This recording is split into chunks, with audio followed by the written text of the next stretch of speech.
Okay बच्चों, अब next जो है थर्मल एक्सपेंशन की एप्लीकेशंस हम पढ़ने जा रहे हैं कि थर्मल एक्सपेंशन को अप्लाई कहाँ कहाँ कर सकते हैं, कहाँ कहाँ पे हम थर्मल एप्लीकेशंस को यूज कर सकते हैं। अब सपोज बच्चों आपने चैप्टर पढ़ लिया है या नहीं पढ़ा है तो आगे चल के 11th की फिजिक्स में हम पढ़ने जा रहे हैं, उसका नाम है इलास्टिसिटी। ठीक है, इलास्टिसिटी में आप बहुत से एक टर्म पढ़ोगे, स्ट्रेस, स्ट्रेन, ये दोनों क्या चीज होती है। लॉन्गिट्यूडनल स्ट्रेस क्या होता है, लॉन्गिट्यूडनल स्ट्रेन क्या होता है, किस तरीके से को फाइंड आउट करते हैं, वो सारी चीज हम इलास्टिसिटी वाले चैप्टर में पढ़ रहे हैं या पढ़ने वाले हैं, जो सरफेस टेंशन वगैरह इस तरीके की चीजें हैं। ठीक है, फिर वहां से हमारे थर्मल एक्सपेंशन किस तरीके से लिंक करता है वो यहाँ पे देखते हैं। सपोज अब होगा क्या बच्चों, अभी जनरली मैंने क्या ली, एक रोड ली के साथ ले ली। ठीक है, अब सपोज इसका क्रॉस सेक्शन लेंगे, आपको पता मुझको पता ए है, ओके ओके सर है, कोई दिक्कत वाली बात नहीं है। अब मैं क्या करता हूँ, ओके, अब आप क्या करोगे, इसको डेल्टा थीटा तक इंक्रीज करोगे, टेम्परेचर में चेंज लाओगे और टेम्परेचर चेंज करोगे इसका। ठीक है, तो क्या होगा, इसका लीनियर एक्सपेंशन होगा नहीं होगा, ऑफ कोर्स होगा सर। डेल्टा एल आएगा, वो पता नहीं मैंने क्या क्या पढ़ा था, L dash minus L not, इस तरीके से कुछ इक्वेशंस आई ही है, अल्फा बीटा गामा पढ़ा। ठीक है, इस तरीके से इसमें एक्सपेंशन होगा। अब इस एक्सपेंशन को रोकने के लिए मैं क्या करूं कि इस एक्सपेंशन को रोकने के लिए मैं क्या करता हूं, यहां पे एक बहुत ही हार्ड सपोर्ट लगा देता हूं। एंड ये थोड़ा सा ज्यादा हो गया है ना, अब मैं नेक्स्ट डायग्राम बना देता हूं।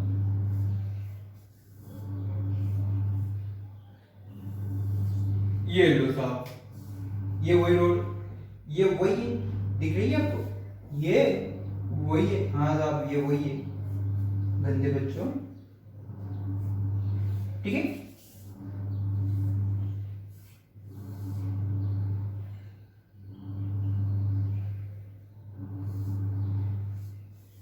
ये लो साहब, अब मैंने क्या किया, इस रोड के दोनों तरफ एक हार्ड सपोर्ट लगा दिया। ठीक है, क्या लगा दिया, एक सपोर्ट, एक फिक्स कर दिया इनको रिजिड। अब ये लेंथ, ये जो रोड है ये क्या होगी, रिजिड होगी। क्या होगी, रिजिड। फिर ये नया वर्ड है। रिजिड का मीनिंग क्या होता है कि इसकी लेंथ, इसके एरिया में कोई चेंज नहीं आ सकता, ये फिक्स है, ये फिक्स है। अब सर थर्मल एक्सपेंशन तो होगा, अब थर्मल एक्सपेंशन ना हो इसीलिए मैंने क्या किया, इसको रिजिड किया, यानी कि इसके बेस जो है दोनों तरफ मैंने सपोर्ट कर दिया। अब देखो, अब अगर मैं इस तरीके से डेल्टा थीटा यानी टेम्परेचर में चेंज करूंगा, टेम्परेचर में चेंज करूंगा तो अगर डेल्टा थीटा इंक्रीज करूंगा यानी कि टेम्परेचर को बढ़ाऊंगा तो हीटिंग होगी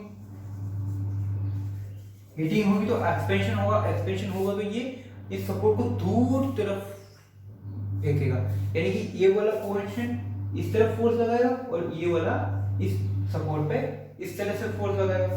ठीक है, अब अगर डेल्टा थीटा डिक्रीज करूं यानी कूलिंग करूं तो एक्सपेंशन की जगह क्या होगा, कॉन्ट्रैक्शन हो जाएगा। कॉन्ट्रैक्शन होगा तो कॉन्ट्रैक्शन में क्या होगा कि ये जो रोड है ये सिकुड़ने का फॉर्म करेगी। क्या करेगी, सिकुड़ने का, यानी कि ये अपनी लेंथ को डिक्रीज करेगी। क्या करेगी, लेंथ को डिक्रीज करेगी, और लेंथ को डिक्रीज करेगी तो भी क्या करेगी, एक टेंसाइल फोर्स लगाएगी। क्या लगाएगी, एक टेंसाइल फोर्स लगाएगी। किस पर, इन सपोर्ट्स पर। ये सपोर्ट पर इस तरीके से खिंचाव करेगी, इस तरीके से टेंशन डेवलप करेगी। ठीक है, तो दोनों ही केस में फोर्स किस पर अप्लाई करेगी, इन सपोर्ट्स पर क्या अप्लाई करेगी, फोर्स अप्लाई करेगी। ओ माय गॉड, यानी कि अब ये खुद तो चेंज हो नहीं सकती, बोले तो ये रोड जो है अपनी लेंथ में चेंज नहीं करने वाली। अब अगर रोड की लेंथ में चेंज नहीं हो सकता, ये क्यों नहीं हो सकता, क्योंकि ये क्या कर दी मैंने, रिजिड कर दी। रिजिड कैसे कर दी साहब, आपने फिक्स सपोर्ट कर दिया, और अगर फिक्स सपोर्ट कर दिया तो अब क्या करूं मैं, कुछ मत करो। अब बात आती है स्ट्रेस और स्ट्रेन की, यानी कि इन जो सपोर्ट है यहाँ पर और इस जो लेंथ है, ये रोड है, इस पर एक स्ट्रेस आएगी। ओ माय गॉड, क्या ये स्ट्रेस आएगी, ठीक है। ये आप पहले पढ़ लेते पर स्ट्रेन क्या आएगी, स्ट्रेन आएगी, ओके स्ट्रेन आएगी। अब इस जो स्ट्रेन डेवलप होगी बच्चों इस रोड पर क्या होगी, जो स्ट्रेन डेवलप होगी, स्ट्रेन मतलब एक खिंचाव डेवलप होगा, ठीक है। स्ट्रेन मतलब एक खिंचाव, इसकी चेंज जो प्रीवियस जो इसका सेटअप था उसमें से थोड़ा सा डिस्टरबेंस क्रिएट हो जाएगा, तो वो स्ट्रेस क्या होता है, अभी किसके कारण हो रहा है, थर्मो के कारण, ये किसके कारण हो रहा है, टेम्परेचर के कारण। तो इस स्ट्रेस को स्ट्रेन ना बोल के बोलते हैं थर्मल स्ट्रेन, क्या बोलते हैं इसे, थर्मल स्ट्रेन। और thermal strain is equal to delta L upon N, यानी कि लेंथ में चेंज अपॉन ओरिजिनल लेंथ, ठीक है। और ये दी जाती है आपके फॉर्मूला क्या लो, अल्फा डेल्टा थीटा। अगर कहीं ना कहीं किसी कारणवश इसकी लेंथ में चेंज होता है तो वो चेंज क्या कहलाएगा, थर्मल स्ट्रेन। सिमिलरली एक और थर्मल स्ट्रेस, ठीक है। अब थर्मल स्ट्रेस मतलब अगर इसमें रोड की स्ट्रेन में चेंज हो, तो स्ट्रेस में चेंज हो, तो वो क्या होगा, थर्मल स्ट्रेस। थर्मल स्ट्रेस होता है, आपने पढ़ा हुआ है, Young's modulus multiply by strain, ठीक है। ये पढ़ा है आपने, नहीं पढ़ा है तो उस वाले चैप्टर इलास्टिसिटी वाले में हम पढ़ने वाले हैं Young's modulus for a rod is equal to stress upon strain, ठीक है। अब मुझे स्ट्रेस किए तो क्या करूंगा मैं, y इंटू स्ट्रेन, और स्ट्रेन का फॉर्मूला है मेरे पास, क्या है, alpha delta theta, alpha delta theta, ठीक है। तो थर्मल स्ट्रेन का फॉर्मूला क्या होगा, अल्फा डेल्टा थीटा या फिर gamma into delta, sorry y into delta L upon L, ठीक है।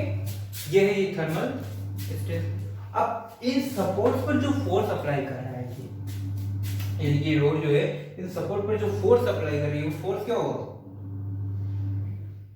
इसे लिखता हूं, force on support, force on support F is equal to strain, sorry stress क्या होती है, प्रेशर के इक्वल होती है, स्ट्रेस क्या होती है, प्रेशर के इक्वल होती है यहाँ पे। So stress into area. अब स्ट्रेस का फॉर्मूला क्या था, ये रहा था, एरिया, या ऐसे और ऐसे लिख सकते हैं, मैं क्या लिख रहा हूँ, अब ठीक है।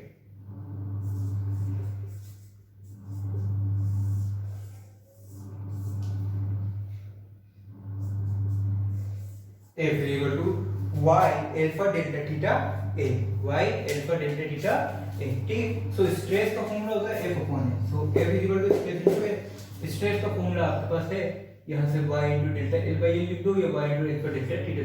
ये जनरल मेरे को बताना था, इतना कोई खास इसका है नहीं, ठीक है। अब इससे रिलेटेड क्वेश्चन किस तरीके से आया वो ये है, सपोज मैंने एक रोड ली है, ठीक है। इस road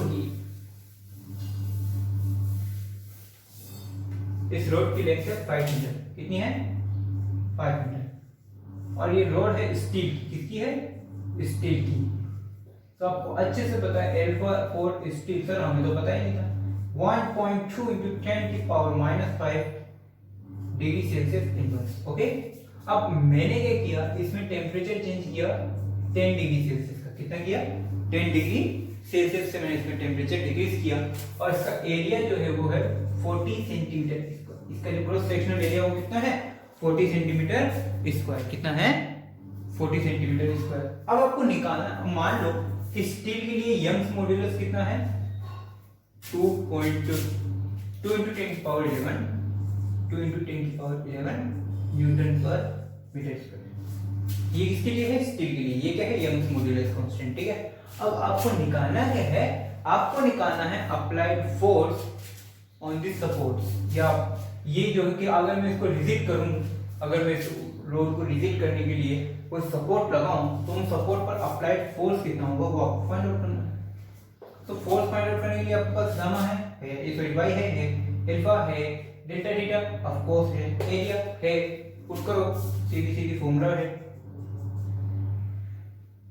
into alpha delta theta into A, y रखो 2 इंटू 10 की पावर 11, अल्फा बोले तो कहाँ गया भैया ये 1.2 इंटू 10 की power -5, delta theta 10, area 40 into 10 की पावर -4, इसको मीटर में कन्वर्ट किया, फाइनल आंसर आएगा आपका 9.6 इंटू 10 की पावर 4 न्यूटन। इसको सोल्व कर लो, ठीक है। इसको राउंड फिगर में आप इस तरीके से लिख सकते हो 10 की पावर 5 न्यूटन। ये 9.6 को राउंड फिगर में आप 10 एज्यूम कर लो तो 10 इंटू 10 की पावर 4 10 की पावर है, ठीक है। दोनों में से कोई भी ऑप्शन में आपको आंसर मिल सकता है। ओके बच्चों, नेक्स्ट क्वेश्चन है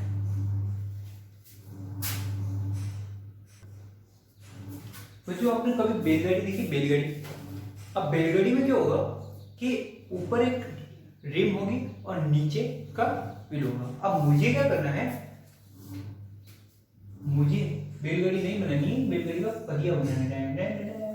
ओके ठीक है। अब सपोज ये जो रिम है बैलगाड़ी की, ये रिम अभी फिलहाल नॉर्मल रिम है, सो डायमीटर ऑफ रिम आपको गिवन है कितना 5.241 मीटर, ठीक है। इतना ही है 5.243 मीटर, ठीक है। अब इसके अंदर आपको क्या करना है, इसके अंदर आपको एक रिंग दी हुई है, ठीक है।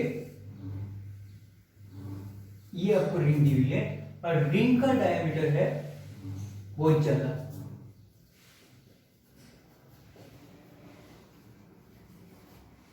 diameter of ring is equal to 5.231, कितना है 231 ही है, हाँ 231 मीटर, ठीक है। तो डायमीटर ऑफ रिंग दिया हुआ है। अब आपको क्या करना है, इस रिंग को हीट अप करना है। क्या करना है, इस रिंग को हीट अप करना है। अब आपको हीट अप करोगे तो ये रिंग क्या है, एक्सपेंशन होगा, और अगर रिंग में एक्सपेंशन होगा तो ये थोड़ी देर बाद इस रिंग के चारों ओर चिपक जाएगी। यानी कि आपको क्या करना है, डेल्टा थीटा करना है, किसके लिए, रिंग के लिए। और डेल्टा थीटा इसमें बढ़ा है 27 डिग्री सेल्सियस के टेम्परेचर डिफरेंस है। मानो पहले T1 था, पहले नॉर्मली में जब रिंग लगाई इसने तो T1 था, इसको टेम्परेचर को इंक्रीज करके T2 किया। T2 कितना किया, पहले से कितना ज्यादा बढ़ा दिया, 27 डिग्री सेल्सियस बढ़ा दिया, ठीक है। ओके ठीक है, कोई दिक्कत नहीं। तो जब आप सुनना बात को कि रिंग का, इस रिंग की बात कर रहा हूँ, ब्लू वाली पोर्शन की बात कर रहा हूं मैं, कि पहले रिंग का टेम्परेचर कितना था T1, ठीक है। इसकी ये वाली लेंथ कितनी थी, डायमीटर जो है वो भी लेंथ थी, L1 कितनी थी इसकी 5.231, ठीक है। अब मेरे को इसकी L2 बनानी कितनी है फाइनल, यानी कि पहले इनिशियल स्टार्टिंग में इसकी लेंथ कितनी थी 5.231, टेम्परेचर बढ़ाया, इसको हीटअप किया, तो मेरे को इसकी लेंथ कहां तक बढ़ानी है, अरे यार रिम में फिट करना है, रिम में फिट करना है। इसका मतलब जो लेंथ है वो किसके इक्वल जानी है, जो डायमीटर है वो किसके इक्वल करना है, रिम के डायमीटर के इक्वल। यानी कि मेरे को L2 इसको 5.231 से कितना इंक्रीज करना है, 5.243, पहले कितनी है कितनी, और डेल्टा T देकर कितनी बनानी है 5.243, एट T1 और ये वाली एट T2, यानी कि T1 प्लस 27 पे, ठीक है। यानी कि T1 टेम्परेचर जो है नॉर्मल तो इतनी है 5.331, T2 टेम्परेचर यानी कि 27 डिग्री और बढ़ाकर इसको कितना करना है 5.243 करना है, ठीक है। ओके, अब उसने पूछा क्या है, उसने ये पूछा है कि वो टेम्परेचर बताओ, यानी कि T2 पूछा है, वो टेम्परेचर बताओ कि जो रिंग है वो रिंग पर आराम से फिट हो जाए। यानी कि जो रिंग का अभी डायमीटर ये इतना है 5.231, वो डायमीटर बढ़ के कितना हो जाए 243 हो जाए, 5.243, और वो टेम्परेचर क्या होगा T2 होगा। तो इनडायरेक्टली आपको क्या फाइंड करना है, T2। सर T2 इजीली हो जाएगा, क्या कैसे, T1 में 27 ऐड कर दो, तो कुल मिलाकर आपको क्या फाइंड करना है, T1। क्या फाइंड करना है, T1 फाइंड करना है, ठीक है। हो जाएगा, देखते हैं इसको कैसे होगा। अब आयरन के लिए अल्फा दिया हुआ है, आयरन के लिए अल्फा दिया हुआ है, अल्फा वो क्वेश्चन में देगा, ठीक है। 1.2 alpha for iron is equal to 1.2 into 10 की पावर -5 डिग्री सेल्सियस इनवर्स, ठीक है। अब मैं क्या अप्लाई कर दूं यहां पे, delta L upon L not delta T is equal to alpha, ठीक है। Change in length, change in length कितना, L2 minus L1, delta L कितना, L2 माइनस L1। ये कहां से आया, अरे भाई टेम्परेचर बढ़ाने पर कितना चेंज आ रहा है, इसमें से इसको माइनस कर दो, तो 5.243 माइनस 5.231, तो ये आया आपके पास 0.012 मीटर। तो लेंथ में कितना चेंज कर रहे हो आप, 0.012 मीटर, ठीक है। डेल्टा एल की वैल्यू आ गई आपके पास, ठीक है। एल नॉट यानी कि जो इनिशियल लेंथ है वो कितनी है, L1 कितनी है, 5.231 मीटर, ये भी हो गया। अल्फा आपके पास गिवन है 1.2 × 10⁻⁵ डिग्री सेल्सियस, उसको दिक्कत वाली बात नहीं है। डेल्टा टी, डेल्टा टी मुझे पता है, डेल्टा टी कितना होगा, T2 माइनस T1, और डेल्टा टी तो पहले दिया हुआ है 27, डेल्टा टी लिख लो या डेल्टा टी लिख लो, कोई दिक्कत नहीं। ये कितना दिया हुआ है 27, ठीक है, हो जाएगा आपको, या इसे डेल्टा टी की जगह पुट करो,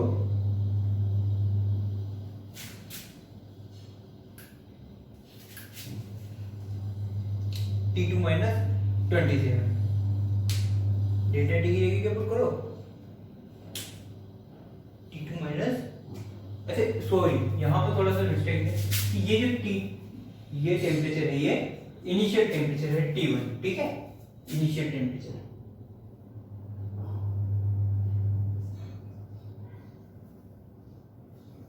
ये T27 क्या है, इनिशियल टेम्परेचर है, ठीक है। और T2 क्या होगा, T2 क्या होगा, T1 प्लस डेल्टा टी, और डेल्टा टी क्या होगा, T2 माइनस T1, सो T2 माइनस 27, ठीक है। तो डेल्टा टी की जगह क्या पुट कर दो, T2 माइनस 27, तो यहाँ से ऑब्वियसली बात है, सोल्व करोगे तो आ जाएगा आंसर, देखते हैं। डेल्टा की जगह को 0.012, L नॉट की जगह L1 रख दो, 5.231 मल्टीप्लाई बाय डेल्टा टी की जगह रख दो T2 minus 27 is equal to alpha रखो आप 1.2 इंटू 10 की पावर -5, यहाँ से सोल्व करो, T2 आएगा आपके पास 218.16 डिग्री से, ठीक है। तो सोल्व कर लो आंसर, सिंपल मेथड की तरफ से सोल्व कर लो। तो ये आपके दो एग्जांपल हुए हैं। इसके बाद हम पढ़ने वाले हैं और एप्लीकेशंस, किस तरीके से पेंडुलम पर क्या इफेक्ट पड़ेगा इसका, ठीक है, इसका कैविटीज पर क्या इफेक्ट पड़ता है, इससे रिलेटेड क्वेश्चंस भी हम कर रहे हैं आगे। यहाँ तक तो आगे बढ़ते हैं।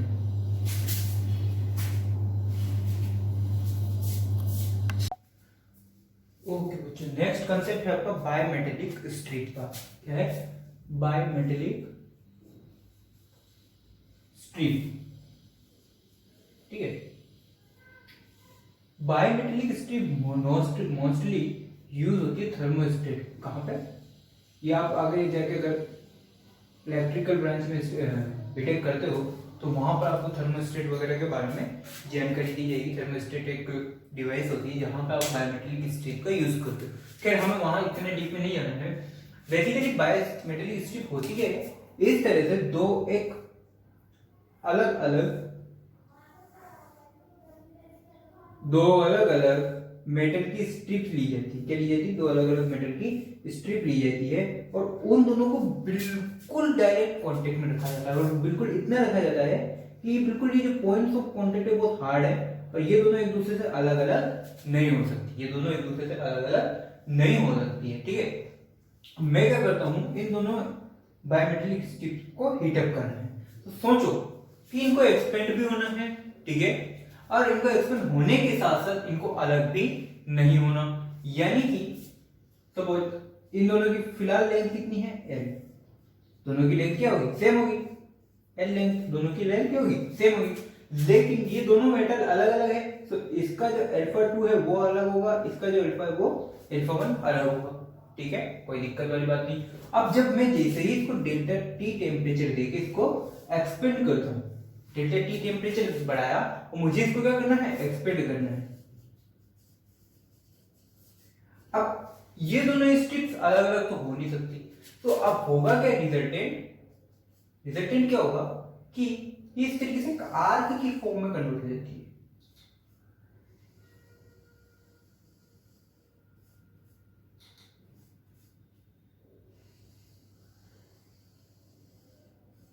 ये इस तरीके से आर्क की फॉर्म में कन्वर्ट हो जाती है। और देखो अभी भी इनके जो पॉइंट्स ऑफ कांटेक्ट है ये नहीं चेंज हुए। देखो बच्चों, अब जैसे मैंने इसको एक्सपेंड किया, ये क्या हुई, आर्क बन गई। क्या, ओ माय गॉड, ये तो कुछ नई शेप आ गई। नई शेप आने का रीजन, मान लो यहां से एंगल थीटा है, ठीक है, बात करते हैं उसके बारे में भी। फिलहाल नई शेप क्यों है, क्योंकि देखो ये दोनों स्ट्रिप्स एक दूसरे को छोड़ तो नहीं सकती, जैसे एक्सपेंड किए छोड़ तो नहीं सकती, क्योंकि मैंने बोर्ड को टाइट इनको अटैच किया हुआ है। अब जैसे मैं इसको एक्सपेंड करूंगा तो ये क्या, ये नीचे वाली जो स्ट्रिप है अल्फा 1, ये क्या करेगी, एक्सपेंड होने का काम करेगी। ऊपर वाली भी क्या करेगी, अल्फा 2 वाली भी एक्सपेंड होने का। तो इनके पास एक्सपेंड होने का और कोई रीजन ही नहीं है। अब ये क्या करेगी, एक्सपेंड होती होती एक दूसरे को कर्व शेप में लेके आ जाएगी, दोनों कर्व शेप। अब दोनों की लेंथ अलग अलग होगी आफ्टर एक्सपेंशन, क्योंकि इन दोनों का क्या है, अल्फा अलग अलग है, और जिसका अल्फा ज्यादा उसकी एक्सपेंशन ज्यादा, और जिसका अल्फा कम उसके एक्सपेंशन भी कम। तो जो नीचे वाली जो लेंथ है ये कौन सी होगी, मान लो L1। L1 क्यों बोला, क्योंकि इसका अल्फा 1 है और इसका अल्फा 2, तो इसको लेंथ बोलते हैं 2। ये L2 L1 क्या है, ये नई वाली लेंथ है। L2 L1 क्या है, नई वाली लेंथ है, ठीक है।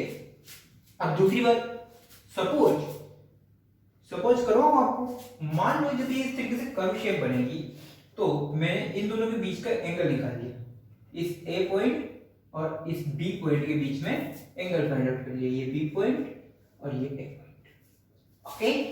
जिसका अल्फा ज्यादा है उसकी लेंथ ज्यादा। अब suppose alpha 1 is greater than alpha 2 होता तो ये उल्टी हो जाती, ये इस तरीके से बन जाती, इस तरीके से बन जाती, यानी कि जिसका अल्फा ज्यादा उसका एक्सपेंशन भी ज्यादा। सपोज यहाँ पे alpha 2 is greater than alpha 1, तो सिचुएशन कुछ इस तरीके से आएगी। अब क्वेश्चन क्या है, क्वेश्चन है कि आपको निकालना है आर। सपोज यहां से यहां बी पॉइंट की डिस्टेंस कितनी है, ओ से बी की डिस्टेंस कितनी है, स्मॉल आर, और इस दोनों पॉइंट की ऊपर वाली रोड और नीचे वाली रोड के दो मिडिल पॉइंट के बीच की डिस्टेंस कितनी है, स्मॉल आर, कितनी है, स्मॉल एक्स, और इस वाली रोड की और इस ओ पॉइंट के बीच की डिस्टेंस कितनी है, स्मॉल आर। तो आपको फाइंड क्या करना है, स्मॉल आर फाइंड करना है, ठीक। यानी कि कितनी ज्यादा ये एक्सपेंड हो सकती है, यानी कि इन दोनों पॉइंट के बीच में कितना गैप आ सकता है, ठीक है। तो ये आर किस पे डिपेंड करेगी, इनके एक्सपेंशन पे डिपेंड करेगी। अब किस तरीके से डिपेंड करती है वो देखते हैं। सपोज अभी जनरल अपने को L1 L2 निकालना है, ठीक है। लीनियर एक्सपेंशन से L1 कितना है सर, L1 है L0 plus L1 alpha delta T के हिसाब से कितना निकलेगा, पहले length L, alpha 1 delta T temperature, similarly L2 निकालो, L दोनों के लिए सेम, अल्फा 2 डेल्टा टी वापस से सेम, ठीक है। सपोज मैंने इसको इक्वेशन नंबर 1, इक्वेशन नंबर 2, ये तो बात हुई बच्चों एक्सपेंशन, लीनियर एक्सपेंशन के हिसाब से, ठीक है। अब जनरली आप एक फॉर्मूला पढ़ चुके हो या नहीं पढ़ा है तो भी मैं बता देता हूं। आप मैथमेटिक्स में भी तक पढ़ते आ रहे होंगे काफी बार, आप ज्योमेट्री में ज्यादा पढ़ा होगा।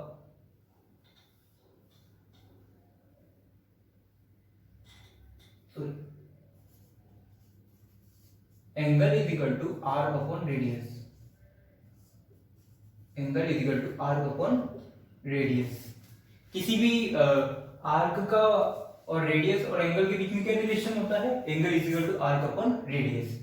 और अगर यहां से आर्क के लिए फॉर्मूला निकालूं तो आर्क इज इक्वल टू क्या होगा, एंगल इनटू रेडियस, ये रेडियस, ठीक है। अब सोचो मुझे इस फॉर्मूले की जरूरत क्यों पड़ी? क्योंकि देखो मुझे वापस से L2 निकालना है और वापस से L1 निकालना है। एक रिलेशन तो ये हो गया, एक रिलेशन में और R और थीटा में निकालना चाहता हूँ। सर R और थीटा में क्यों निकालना चाहते हो? R और थीटा में मैं इसलिए निकालना चाहता हूँ क्योंकि मेरे को फाइंड क्या करना है, ये R फाइंड करनी है। तो ऑफ कोर्स मेरे को L1 और L2 पे जाना पड़ेगा। अब देखो L2 क्या है, इसका आर्क है, ऑफ कोर्स आर्क। तो L2 is equal to, next बात करता हूं मैं, यहां पे बात कर लेता हूं। L2 is equal to angle into radius. Angle कितनी है? थीटा। एंगल कितना है? थीटा। अच्छा, इस L2 के लिए रेडियस कितनी होगी? R या R प्लस एक्स? इस L2 के लिए रेडियस कितनी होगी? R या R plus x? Sir of course R plus x. क्यों?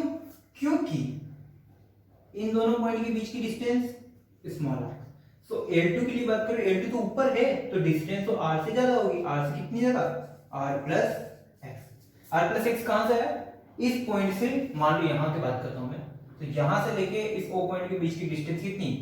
R plus x. तो यहां से लेके B पॉइंट ये मान लो, तो R प्लस एक्स।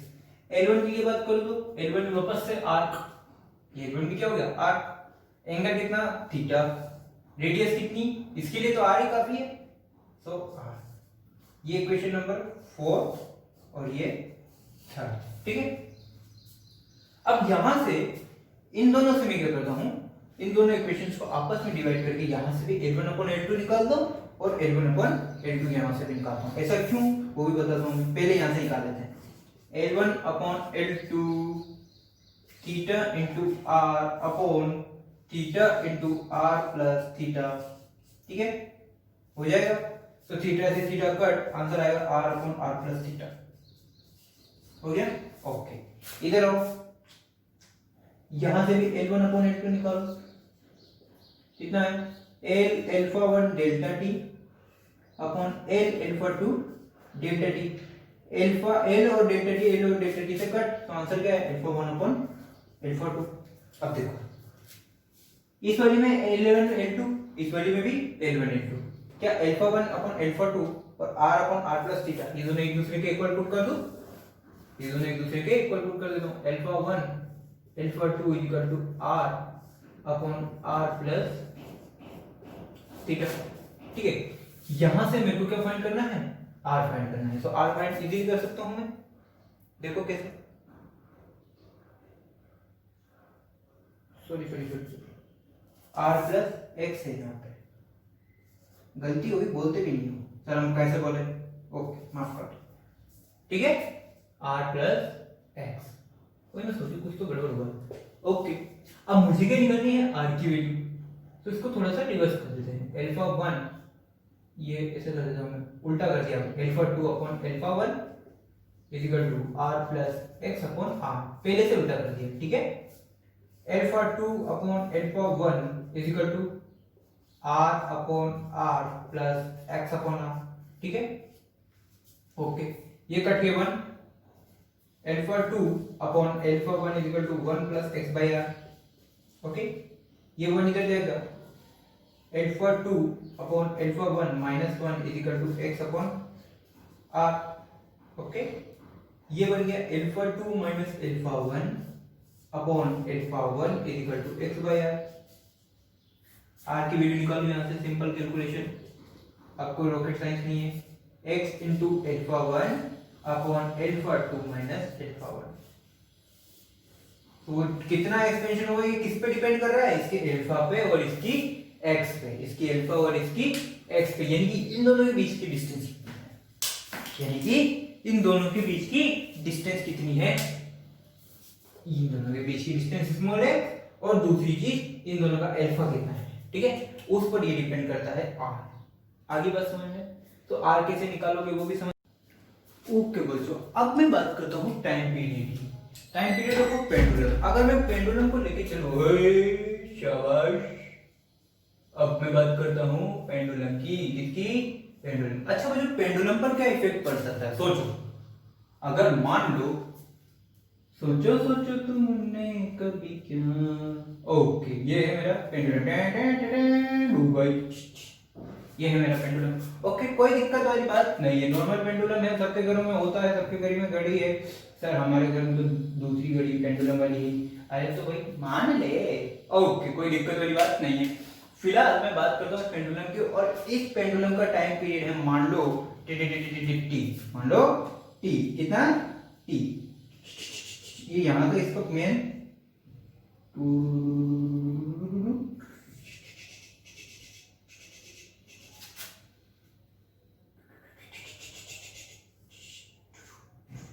ये है आपका पेंडुलम, ठीक है। मान लो इसका एक ये मेन पोजीशन है और ये एक मैक्सिमम, ये इधर भी मैक्सिमम, तो यहाँ एक पूरे ऑसिलेशन करने में इसको कितना टाइम पीरियड लगता है, मान लो टी इक्वल टू मान लेता हूँ फिलहाल एग्जांपल के लिए 5 सेकंड। बोले तो फिलहाल जो मेरा नॉर्मल पेंडुलम है वो 5 सेकंड में कितना आ रहा है अपना एक ऑसिलेशन कंप्लीट, या सॉरी नॉर्मल घड़ी के लिए मैं बात करता हूँ कि 1 सेकंड में मेरा एक ऑसिलेशन कंप्लीट कर लेता है, 1 सेकंड में मेरा एक ऑसिलेशन ये कंप्लीट कर लेता है, ठीक है। अब बात क्या आई बच्चों, मैंने क्या किया, इस वाली की जो स्ट्रिंग थी इसको मैंने क्या किया, टेम्परेचर दे दिया, उसको हीट अप कर दिया, क्या किया, इसको हीट अप कर दिया। अब इसको हीट अप करने के बाद क्या होगा, आइए जरा देखें। सपोज हीट अप करने के बाद जो मेरा नया पेंडुलम है वो कुछ जाना पहचाना है। मान लो मुझे गुस्सा आया और मैंने तो इसको आग लगा दी, क्या लगा दी, आग लगा दी, क्या, ये मेरा नया पेंडुलम आ गया, ठीक है। अब ये जो नया पेंडुलम आया है बच्चों, ठीक है, अब नया पेंडुलम आ गया तो इसकी लेंथ भी बढ़ थोड़ी और बढ़ा देता हूं।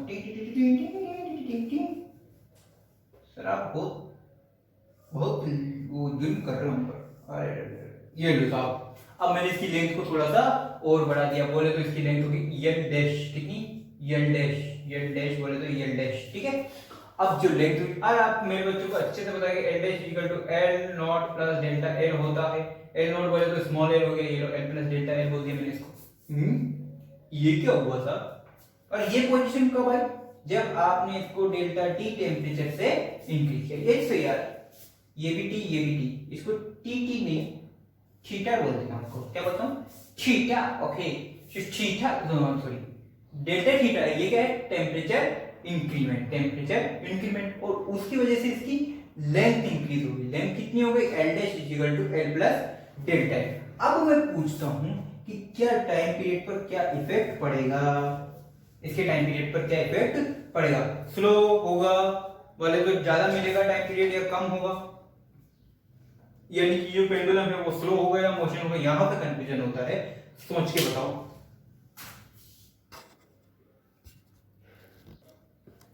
ओके बच्चों, अब सपोज ये मेरा पेंडुलम थोड़ा सा स्पेशल है, ध्यान देना। अब पहले ही चलना इस तरीके से मेरा नॉर्मल पेंडुलम, अब सपोज ये मैक्सिमम पर गया, वापस से इधर आया मिनिमम, मेन पोजीशन से इसने एक ऑसिलेशन कंप्लीट करने में कितना टाइम दिया, 1 सेकंड, कितना टाइम दिया, 1 सेकंड। अब मैं क्या कर रहा हूं, अब मैं इसकी लेंथ को इंक्रीज किया और अब कुछ इस तरीके से किया, पहले लेंथ इसकी कम थी और अब इसकी लेंथ ज्यादा। अब ये जो ऑसिलेशन है वो बड़ा लेगा या छोटा लेगा, पहले ऑसिलेशन पहले से जितना ले रहा था वो ज्यादा दूर तक जाएगा या कम दूर तक, देखो ज्यादा कवर कर रहा है क्योंकि इसकी लेंथ में इंक्रीमेंट हुआ। अगर इसकी लेंथ में इंक्रीमेंट हुआ और ये ज्यादा कवर कर रहा है, तो अगर मैं बात करूं मान लो ये यहां तक मिनिमम और ये इधर मिनिमम, सो ये क्या करेगा बच्चों, अपनी लेंथ को इंक्रीज करेगा, यानी कि मान लो ये यहां आया एक ये इधर है, ओके। अब इसका जो टाइम पीरियड है वो टाइम पीरियड तो क्या होगा, बढ़ेगा, टाइम पीरियड बढ़ेगा यानी टाइम ज्यादा लगेगा।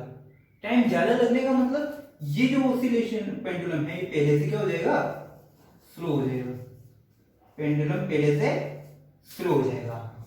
सपोज नहीं आया देख, अब बात कर, एक लड़का है, ठीक है, एक लड़का है, ओके है तो है, क्या करें, अब सोच रहे हो तुम, ओके। ये ए से बी जा रहा है, ठीक, कहाँ जाना है, ए से बी।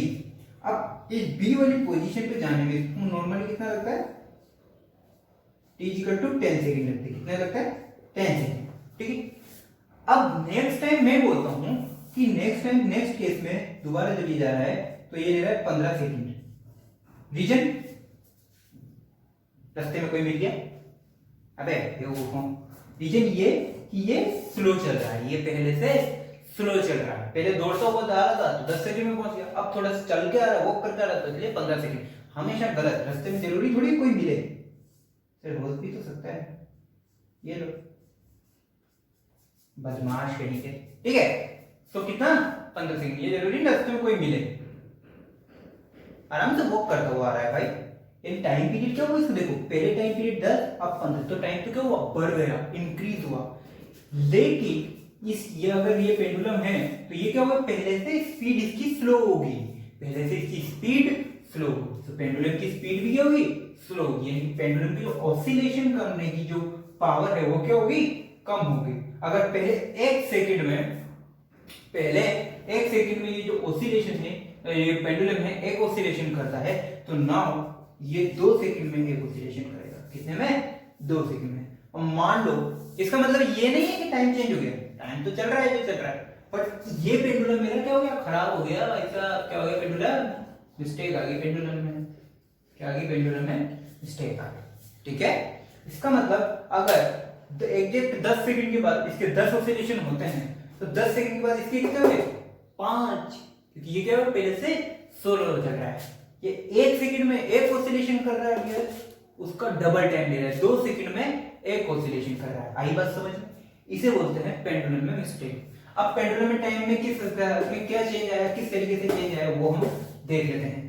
पहले के जमाने में जब एक्सपेंशन नहीं हुआ था, तो टाइम पीरियड कितना था, t equal to 2 pi under root l by g। ये आपने अभी तक सिंपल हार्मोनिक मोशन नाम से चैप्टर है, उसमें आपने पढ़ लिया होगा, और नहीं पढ़ा है तो आप वहां पर पढ़ लोगे। फिलहाल मैं उसको बताता हूँ, पेंडुलम का जो टाइम पीरियड है वो कितना है, 2 pi under root l by g, ठीक है, कोई दिक्कत नहीं है। अब नया टाइम पीरियड क्या होगा आफ्टर एक्सपेंशन, t डैश बोले तो 2 पाई अंडर रूट l की जगह l डैश बाई g। इसको ऑल सॉल्व करूं तो क्या लिख सकता हूं, 2 pi under root l dash की जगह l plus delta l, oh my god, by g हो गया। इन दोनों को एक दूसरे को डिवाइड कर दो, तो t dash by t is equal to 2 pi under root l plus delta l by g divided by 2 pi under root l by g। 2 pi under root g से 2 पाई अंडर रूट g खल्लास, ठीक है। ये कुछ mistake है यार, और गधों यहाँ मिस्टेक नहीं, बहुत बड़ी मिस्टेक करवा दी तुमने मेरे। एल डैश क्या होगी,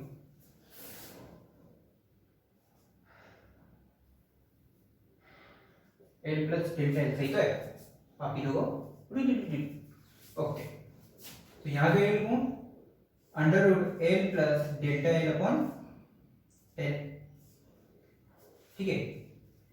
इसको सोल्व करो, T dash by T is equal to delta L का फॉर्मूला, डेल्टा एल की जगह एल अल्फा डेल्टा टी, ठीक है। डेल्टा थीटा लिख देता हूं यहाँ पे temperature, so L plus L alpha delta theta. ये तो पता है ना ये कहां से आया, लीनियर एक्सपेंशन से डेल्टा एल की वैल्यू निकाली, initial length, okay. L common ले लो, कॉमन लेके एल से एल कट करो, तो फाइनल यहाँ बचेगा 1 प्लस अल्फा डेल्टा थीटा की पावर 1/2, अंडर रूट को पावर 1/2 भी लिख सकते हैं, ठीक है।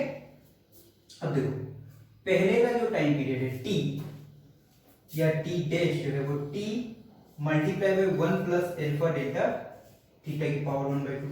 अच्छा एक बात आपको पता होगी बाइनोमियल इक्वेशन के हिसाब से, ये मैं इसको मिटा देता हूं, मैं बता देता हूं आपको,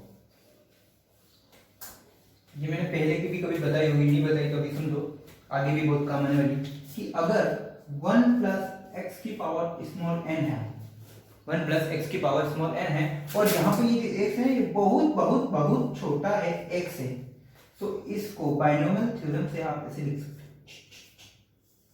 1 plus N into X. But शर्त है क्या होना चाहिए, एक्स जो है वो 1 से बहुत छोटा होना चाहिए। इधर आओ, क्या यहां पे एल्फा जो है वो 1 से बहुत छोटा होता है, तो मैं इसकी जगह क्या लिख सकता हूं 1/2।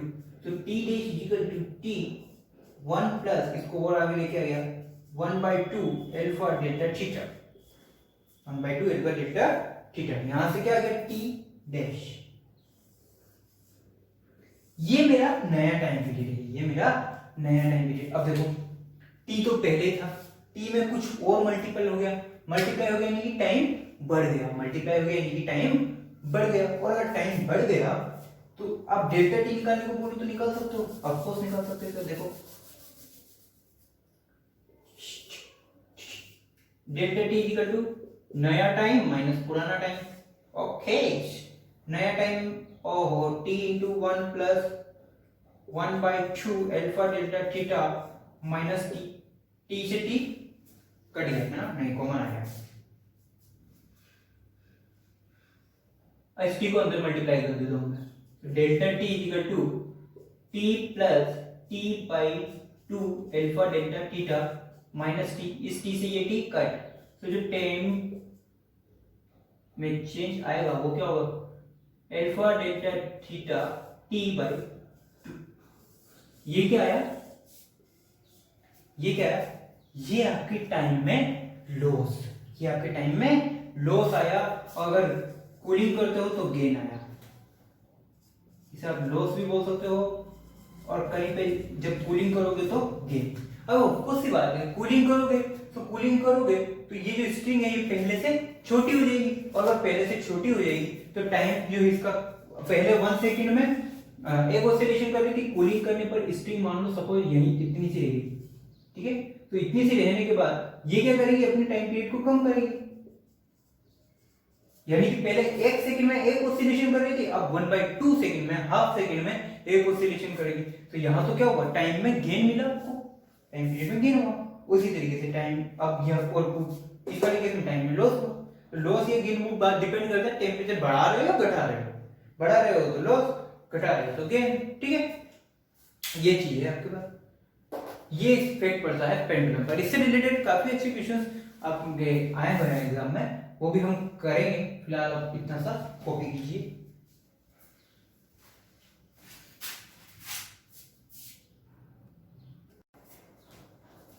ओके बच्चों, तो कभी कभी एग्जाम में थर्मल एक्सपेंशन का एक एप्लीकेशन से रिलेटेड क्वेश्चन और आ सकता है, वो है फॉल्टी स्केल्स। क्या है, फॉल्टी स्केल्स। बेसिकली ये ऐसे क्वेश्चंस हैं जो आप एरर वगैरह से भी रिलेटेड कर सकते हो, ठीक है।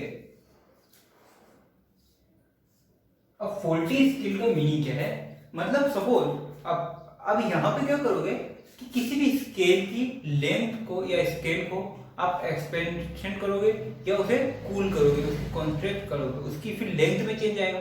तो हमारे जो मेजरमेंट में किस तरीके से उसका इफेक्ट पड़ सकता है वो हम यहाँ पे देखने वाले हैं। देखो कैसे बच्चों, सपोज ये अभी देखो मैं स्केल बना दो ताकि आपको अच्छी वाली फील आएगी, ठीक है।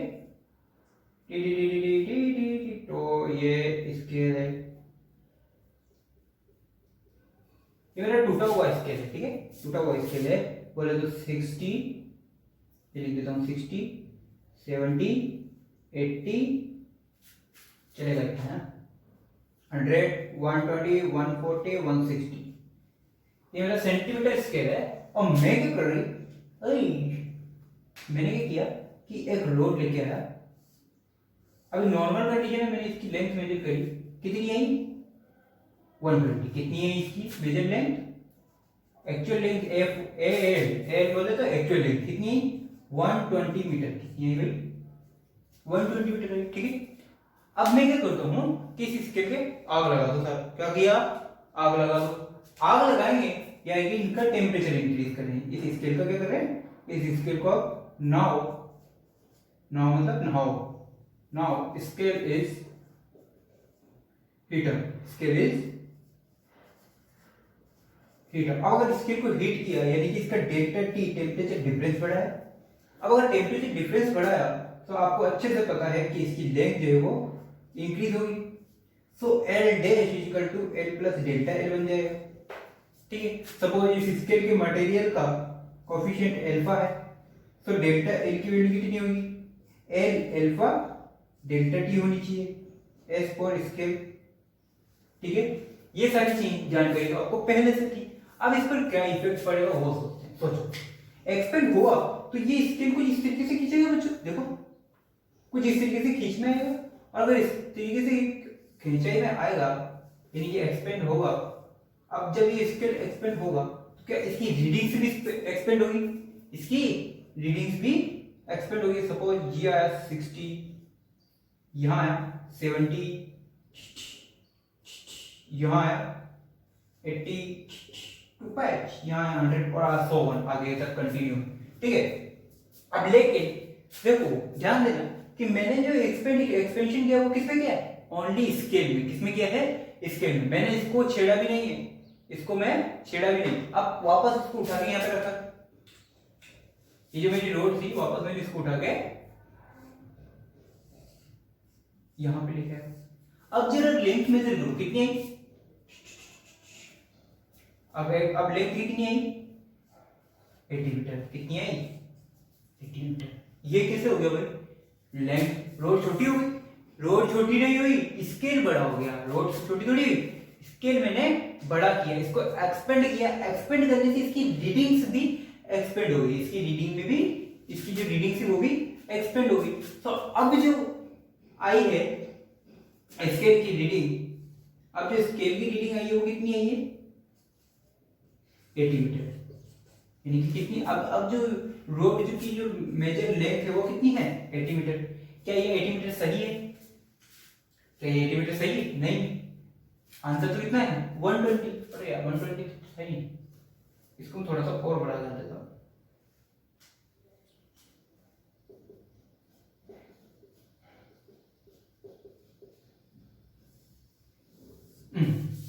अब मेरा आंसर क्या है, एक्चुअली में तो लेंथ कितनी है इसकी 120 मीटर, बट अभी मेजर कितनी हुई 80 मीटर।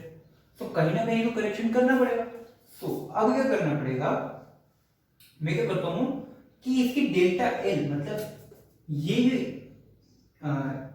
स्केल है, स्केल कितनी, स्केल की लेंथ में कितना चेंज आया, स्केल की लेंथ में कितना चेंज आया 20 का चेंज आया, यानी कि 20 सेंटीमीटर लेंथ इसकी इंक्रीज हो गई। 20 सेंटीमीटर की लेंथ इंक्रीज हो गई, सॉरी 40 सेंटीमीटर की लेंथ इंक्रीज हो गई।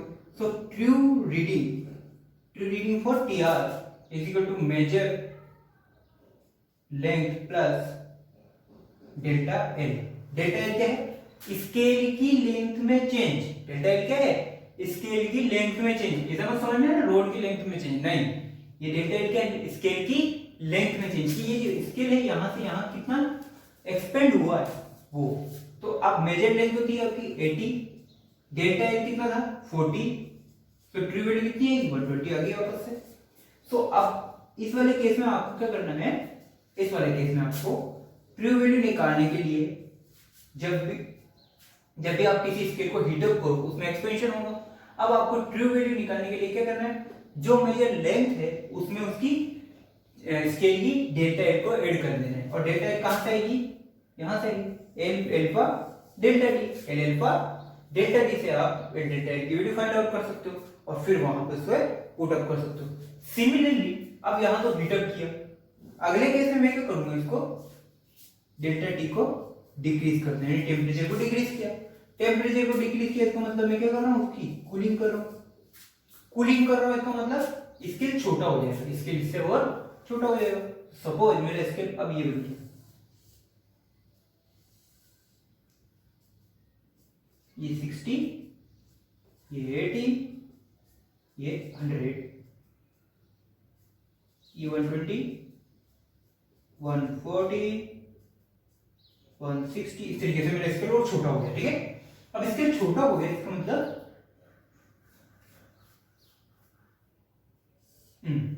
अब स्केल छोटा हो गया, बट मेरी लेंथ तो कितनी है,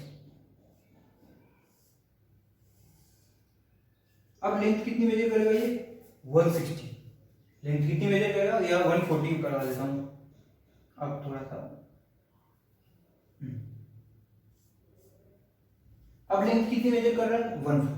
क्या मेरी रोड की लेंथ में चेंज किया? नहीं, चेंज किस में किया? स्केल की लेंथ में। किस में किया?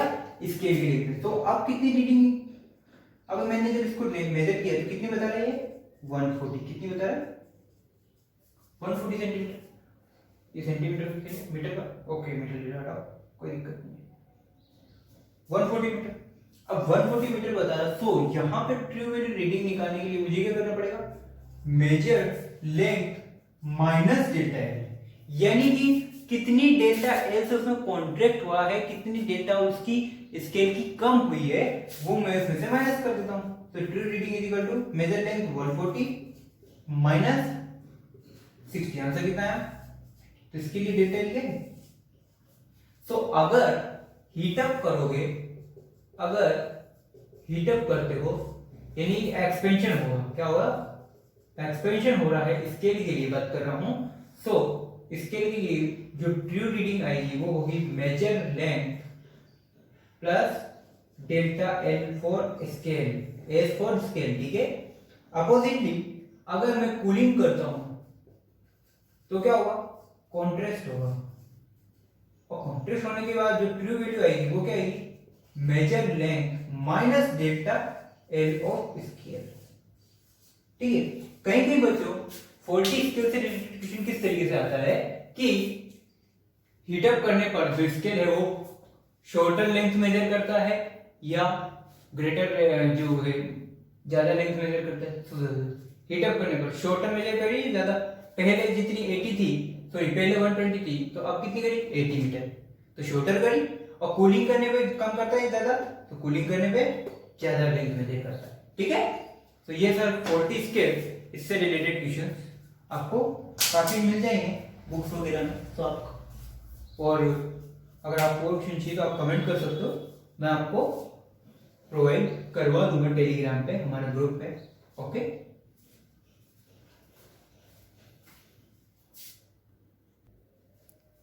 ओके बच्चों, अब बात करते हैं, अच्छा अभी तक हमने इसके लेंथ में किस तरीके से चेंज आता है थर्मल एक्सपेंशन का वो देख लिया, एरिया किस तरीके से चेंज हो सकता है हमने वो भी देख लिया, वॉल्यूम किस तरीके से चेंज हो सकता है हम वो भी पढ़ चुके हैं।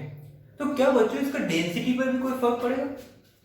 इसका डेंसिटी पर भी कोई फर्क पड़ना चाहिए, ऑफ कोर्स पड़ना चाहिए। सो डेंसिटी पर किस तरीके से इफेक्ट पड़ेगा वो हम देखते हैं। पहले मुझे बात बताओ कि डेंसिटी के लिए कैसे डिपेंड करेगी?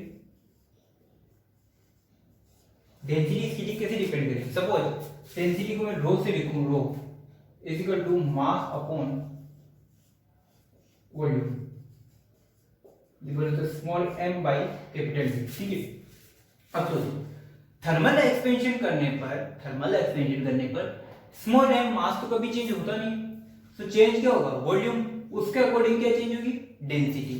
सो थर्मल एक्सपेंशन के लिए rho is directly proportional to v, rho is directly proportional to v, क्योंकि मास तो कभी चेंज हो ही नहीं सकता, चाहे आप डेल्टा टी यानी टेम्परेचर जो है 50 डिग्री सेल्सियस इंक्रीज करो या 100 डिग्री सेल्सियस, मास तो कभी चेंज होगा ही नहीं।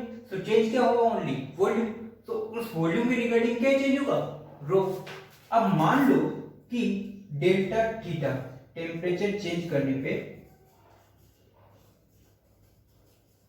डेल्टा थीटा टेम्परेचर चेंज करने पे जो नई डेंसिटी है, न्यू डेंसिटी या चेंज इन डेंसिटी, ये ऐसे लिखता हूं न्यू डेंसिटी से लिखा, वो आई रो डैश, ठीक है। So rho dash is equal to small m, same v की जगह v डैश, ठीक है। सो चेंज इन डेंसिटी क्या लिखोगे?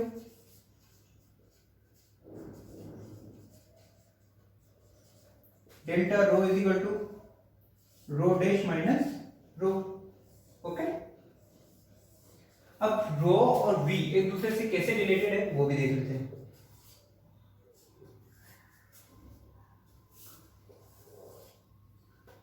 रो dash, rho is equal to v upon v dash, ये तो समझ में आया, डायरेक्टली प्रोपोर्शनल है तो दोनों का डिवाइड कर दिया, so equal to v upon v dash, okay. Next rho dash is equal to rho is equal to v upon v dash की जगह क्या लिख सकता हूं मुझे? v प्लस डेल्टा v लिख सकता हूं, ऑफ कोर्स लिख सकते हो, ठीक है, ये मैंने वॉल्यूम एक्सपेंशन में पढ़ चुके हैं। तो डेल्टा V इक्वल टू क्या लिख सकते हैं, V गामा डेल्टा थीटा, ठीक है, ये मैंने यहां पुट किया। So rho del is equal to rho is equal to V upon V plus V gamma delta theta, change in temperature. V से V कॉमन,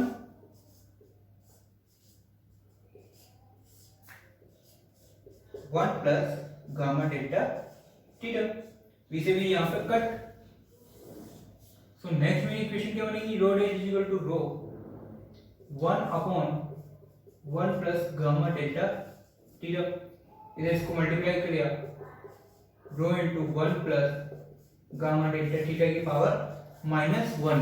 मैंने क्या किया, इसको पावर, इसको डिनोमिनेटर में लेके आया और इसकी पावर -1 कर दी। अब सोचो बच्चों, वापस से सेम केस वही याद करो, 1 प्लस एक्स की पावर स्मॉल n, अगर x बहुत छोटा है 1 से तो मैं इसे क्या लिख सकता हूँ, 1 plus N X. Same case यहाँ पे, तो यहाँ पे लिखने पर क्या आएगा, रो 1 माइनस, ये -1 इधर आएगा तो प्लस क्या बन गया, minus gamma alpha, sorry gamma delta theta. तो जो न्यू डेंसिटी है वो किस तरीके से चेंज करेगी, इस तरीके से चेंज। तो ये जो है new density of the material, solid और लिक्विड हो गया तो कुछ भी हो, उसकी जो न्यू डेंसिटी वो क्या होगी, ये होगी, ठीक है। अब इसके बाद हमारे पास बचता है कि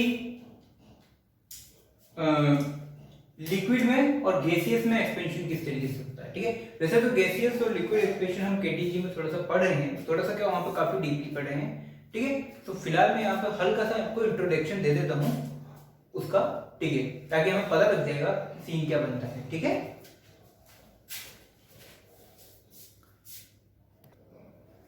अच्छा बच्चों, लिक्विड के लिए अगर मैं जनरली बात करूं वाटर में एक्सपेंशन के लिए, तो वाटर में एक्सपेंशन के लिए अगर मैं बात करता हूं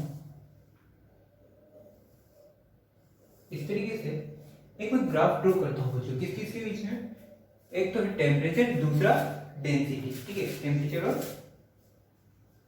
डेंसिटी के बीच में ग्राफ ड्रॉ करता हूं, ठीक है। अब जैसे जैसे मैं स्टार्टिंग में 0 डिग्री सेल्सियस पे टेम्परेचर, जैसे जैसे टेम्परेचर बढ़ाऊंगा कुछ हद तक मेरी जो है या ऐसे थोड़ा सा और ऐसे समझते हैं कि 4 डिग्री सेल्सियस टेम्परेचर पे वाटर की जो वॉल्यूम पर मास है वो कुछ इस तरीके से बढ़ता है, यानी कि एक्सपेंशन ज्यादा होता है, ठीक है, एक्सपेंशन होता है। और 4 डिग्री सेल्सियस से कम पे क्या होना चाहिए, एक्सपेंशन डिक्रीज होना चाहिए, इस तरीके से होना चाहिए, यानी कि जैसे जैसे टेम्परेचर बढ़ेगा वैसे वैसे एक्सपेंशन बढ़ना चाहिए।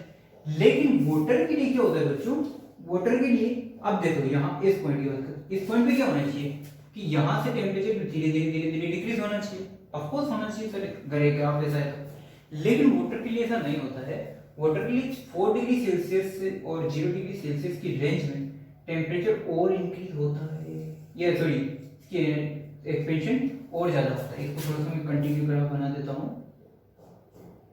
यहाँ पे एक्सपेंशन और ज्यादा होता है, क्यों होता है, इस वाटर की एक प्रॉपर्टी होती है जिसे एनोमलियस प्रॉपर्टी।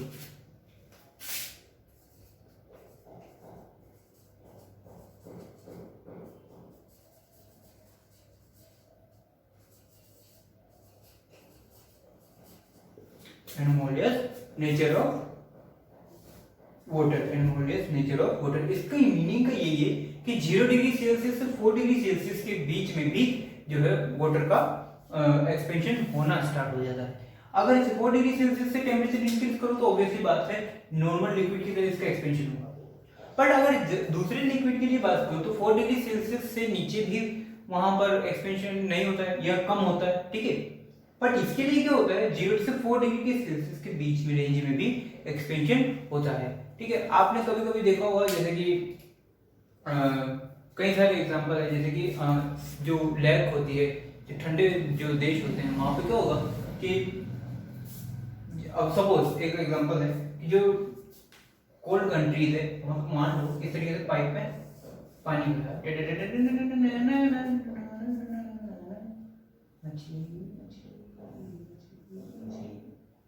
ये मछली कुछ स्पेशल है, ठीक है।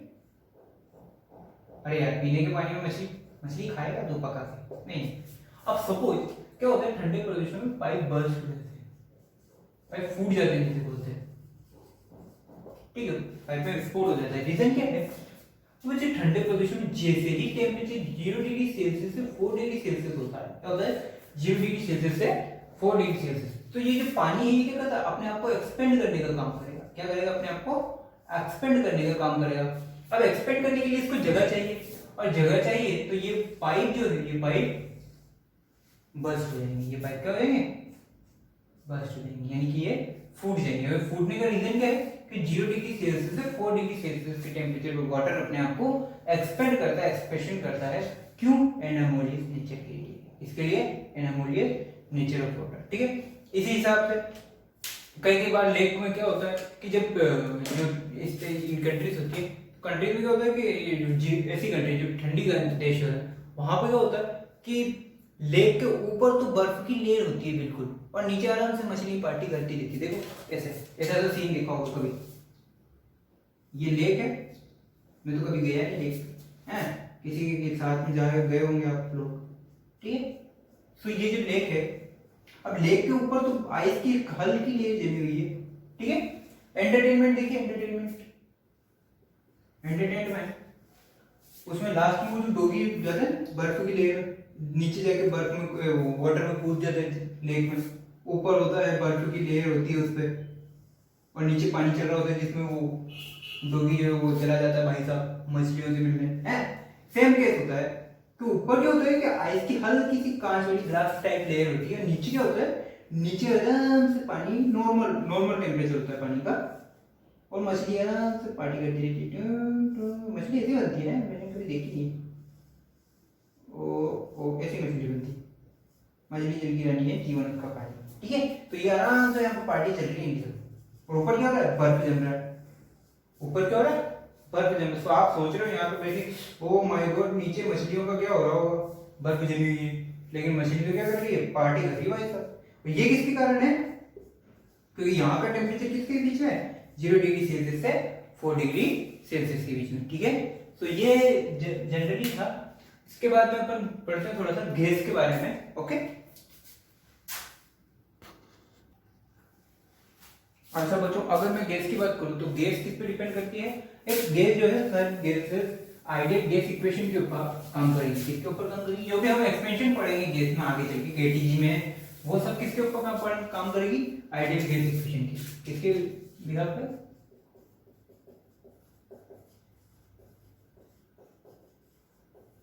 आइडियल गैस इक्वेशन को तो PV = nRT, ठीक है, PV = nRT। अब इसमें प्रेशर की बात करते हैं थोड़ा सा कि एक्सपेंशन पे प्रेशर क्या होता है। आगे आप प्रेशर के बारे में और गैस के एक्सपेंशन के बारे में काफी पढ़ने वाले हो, कार्नोट इंजन पढ़ने वाले हो आप, ठीक है। वहां सबसे ज्यादा इंपॉर्टेंट क्या होगा? प्रेशर होगा। फिलहाल बात कर लेते हैं तो बीटा, यानी कि जो प्रेशर है वो किस पे डिपेंड करेगा? एरिया पे। प्रेशर किस पे डिपेंड करता है? Pressure = force upon area. Pressure = force upon area. तो प्रेशर नॉर्मली अभी यहाँ इस केस में किस पे डिपेंड करता है? एरिया पे। तो यहाँ पर जो कोफिशिएंट लेते हैं वो भी कौन सा लेते हैं? एरियल कोफिशिएंट लेते हैं। So theta = delta P change in pressure upon P delta theta. तो इसका एक फॉर्मूला ये भी होता है, ठीक है। आपने तो ये पढ़ा delta A upon A into delta theta ये डेल्टा T। अब इसको क्या करो, फोर्स से ऊपर नीचे मल्टीप्लाई कर दो, तो आंसर आपको वही आएगा, ठीक है। फोर्स तो सेम लगा रहे हो, ठीक है। तो ये जनरली बातें हैं। आइडियल गैस के लिए बीटा की वैल्यू होती है, आइडियल गैस के लिए 1/273 degree Celsius inverse. Ideal gas के लिए ये होता है बीटा। कभी ये वाला कोई ध्यान में रखना, बाकी कोई जरूरी नहीं। इसके बाद आपका ये चैप्टर खत्म हो, ये सॉरी चैप्टर कहाँ से खत्म सर, आपका ये टॉपिक यहाँ पे खत्म होता है, थर्मल एक्सपेंशन। नेक्स्ट हम कैलोरीमेट्रिक, स्पेसिफिक हीट, इन सब के बारे में बात करेंगे। फिलहाल इससे रिलेटेड क्वेश्चंस आपके बनते हैं, ऐसी बात नहीं बनते हैं, अच्छे क्वेश्चंस भी बनते हैं। और जिन क्वेश्चंस, जिन टॉपिक्स, जिन पैटर्न पर क्वेश्चन बनते हैं वो पैटर्न मैं आपको बता चुका हूँ। एक है आपका बायोमेट्रिक, दूसरी है बायोमेट्रिक थ्योरी। बायोमेट्रिक स्टेप्स में से अभी तक एक ही क्वेश्चन आया है यहाँ एम्स 2006 में, जो मैं आपको बता चुका हूँ कि अगर इस तरीके से कोई दो स्ट्रिप्स आपस में कनेक्टेड है तो इनको हीटअप करने पर क्या होगा? तो कुछ नहीं होगा, जिसका अल्फा ज्यादा वो ज्यादा लेंथ तक वो ज्यादा उसकी लेंथ में चेंज आएगा, और जिसका अल्फा कम उसकी लेंथ में कम चेंज आएगा, खत्म सी बात, ठीक है। नेक्स्ट जो हम इसके अलावा हमने कुछ नहीं पढ़ा जनरली, और जो नेक्स्ट लेक्चर है उसके लिए आप उसका उस लेक्चर का डिस्क्रिप्शन मैंने इस वीडियो के लिंक में दिया हुआ, और इससे प्रीवियस लेक्चर जो हमने पढ़ा है और ये वाला लेक्चर, इन दोनों लेक्चर को कंबाइंडली आपको देखना है, ठीक है। जिसको एक्सपेंशन के फॉर्मूला वगैरह में कोई दिक्कत नहीं है वो उस लेक्चर को स्किप करके डायरेक्ट इस वाले लेक्चर पर आ सकता है। बाकी आप पढ़ते रहिए, आज के लिए इतना ही, आज की क्लास यही डिस्कस करते हैं।